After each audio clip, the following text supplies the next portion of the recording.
First time going to a traditional Mexican event or party out here in the USA or in Santa Ana.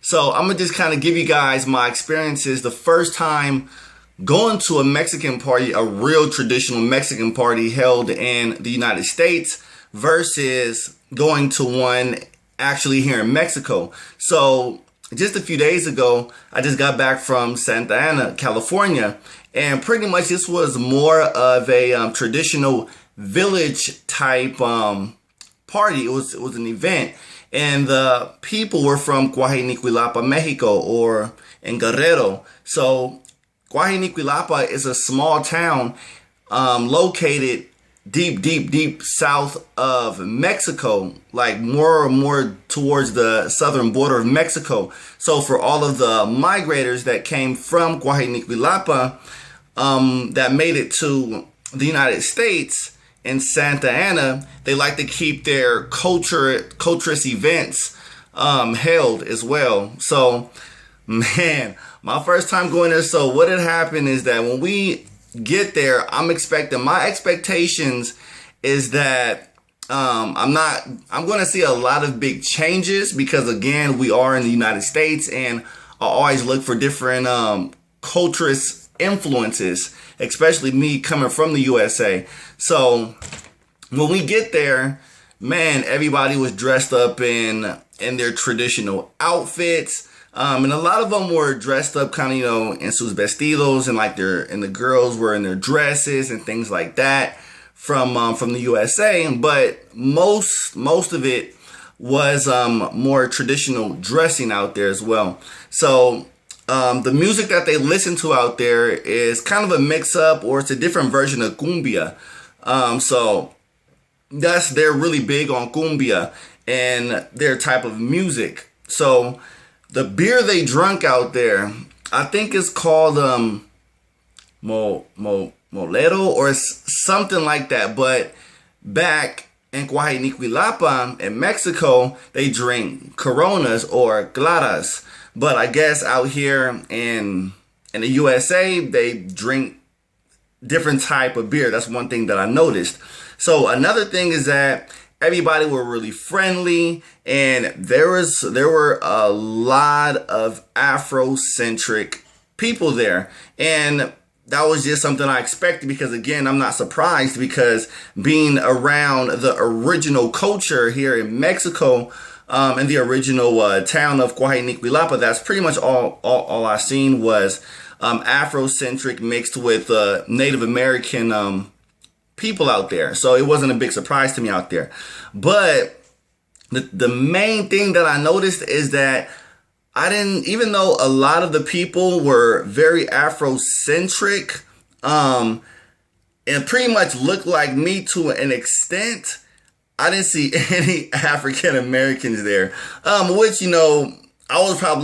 I probably was the only African American there, and everyone was looking at me like, who is this guy? Like, ¿quién es? But to me, of course, I kind of get that feeling that, it's whatever. Even though we all look alike, and we share the same, common ancestry, it's like I'm still kind of a stranger, which I felt as a stranger out there anyway, because I'm back in the USA. I mean, I feel more homely here in Mexico.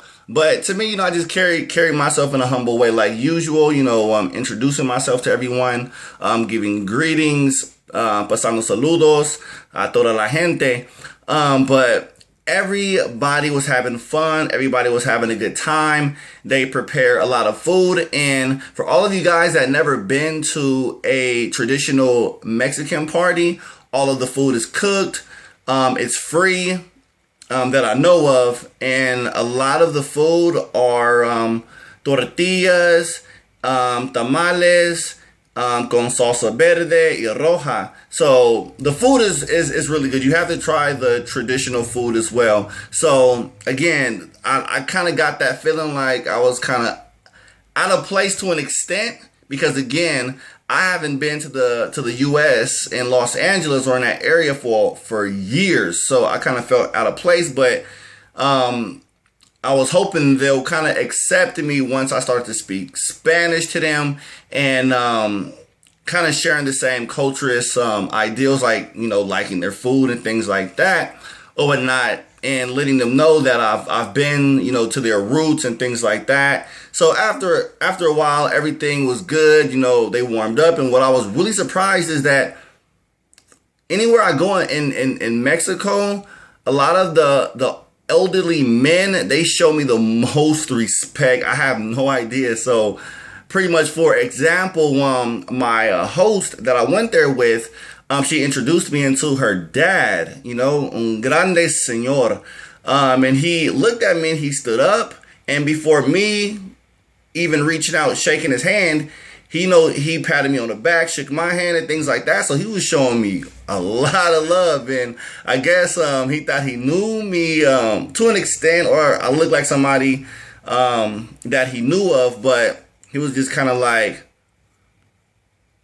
you don't really look like the guy that that I thought of. But everything was all good though. But after that, I just felt welcome. Like, everybody was just like blown away by me speaking Spanish, and, you know, just everything. I wasn't the average typical, you know, Negro that they'll expect, especially, you know, them having some time in the USA, in the United States. So everything went good. A lot of beautiful people. The mix in that area is very, very, very beautiful. I mean, very, very beautiful.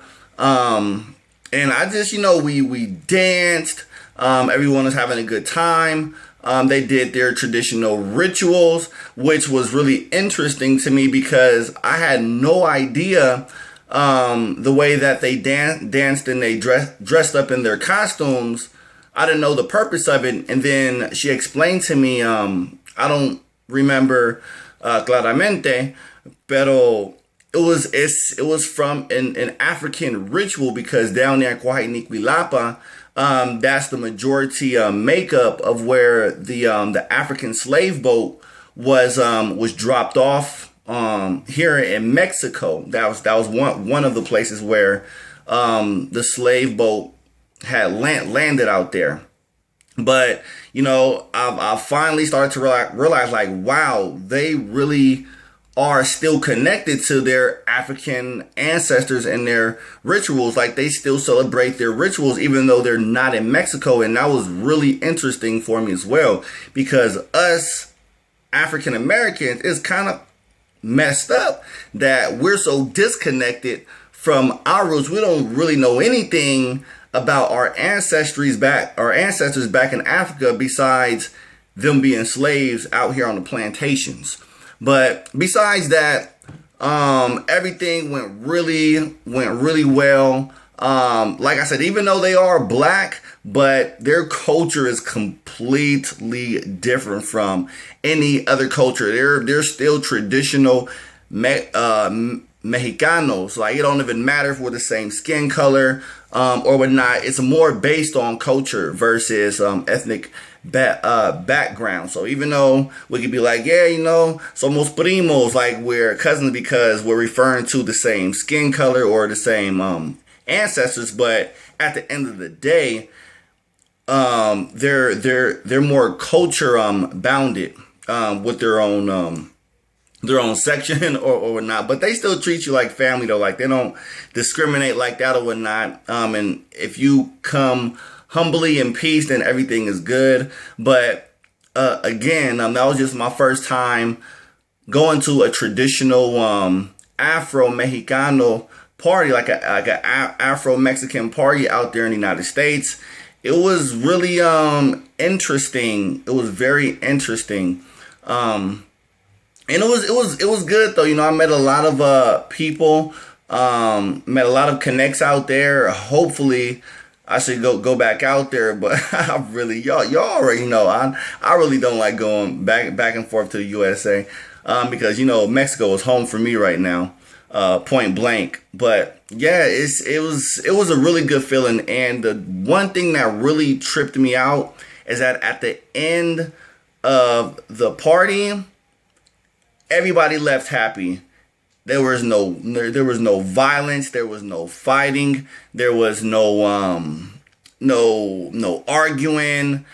No gun banging. None of that. Because of course, in the African American culture, growing up, that's usually what we expect to happen if we go to a party, go to a function.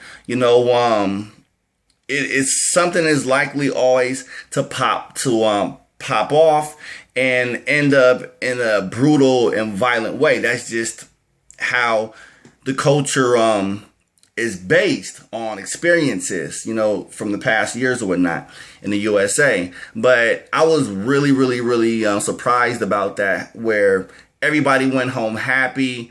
Everyone was shaking hands. I mean, I've never actually seen blacks interact like that. Like, I was just like, that's what's up, man. Like, that was a real big culture shock. And like I said, even though I'm traveling, throughout Mexico and going to different places, if I come back to the USA, I'm always being observant. So that was just one of the biggest things that I did observe about the two different cultures, African American culture and the African Mexican culture or whatnot. So even though they are living in the USA, but they're very, very, very conservative about preserving their culture in deep South Mexico, Cuajinicuilapa or whatnot. And I'm so sorry that I didn't take pictures, I didn't get videos. But matter of fact, I will upload some videos that the entertainment groups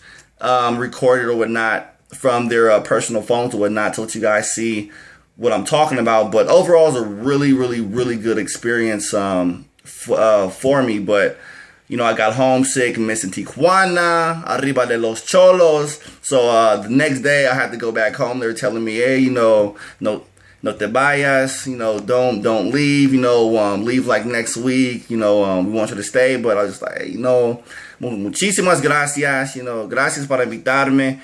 Con gusto. But I need to leave. I tengo que irme. But yeah, everything was good though. So if you guys are interested in, like I said again, if you have, I strongly suggest you guys, if you guys are in the Santa Ana area, in Los Angeles or whatnot, if you guys have some friends from La Costa Chica or Acapulco or Cuajinicuilapa, the Black Mexico, I suggest you to be friends with them and let them invite you to one of their little traditional parties, for you guys can see and get the experience for yourself and see how it is. But it was really good. So I'm gonna do another video for you guys on the differences on the same celebration but in Mexico. That's another story. That's a whole nother story. But yeah, so leave me comments, and for all you guys, all of you Mexicans out there in the United States that know English, and you guys are from La Costa Chica, Acapulco, Guerrero, you guys should know what I'm talking about as well. When leave me comments, share your experiences or whatnot, and let me know if you guys experience the same kind of experiences when you guys used to live down there in Guerrero. So yeah, drop me comments, subscribe, make sure you like the fan page, and check out the other video that I'm going to make on Cuajinicuilapa and my experiences down there, and the what the parties end up looking like.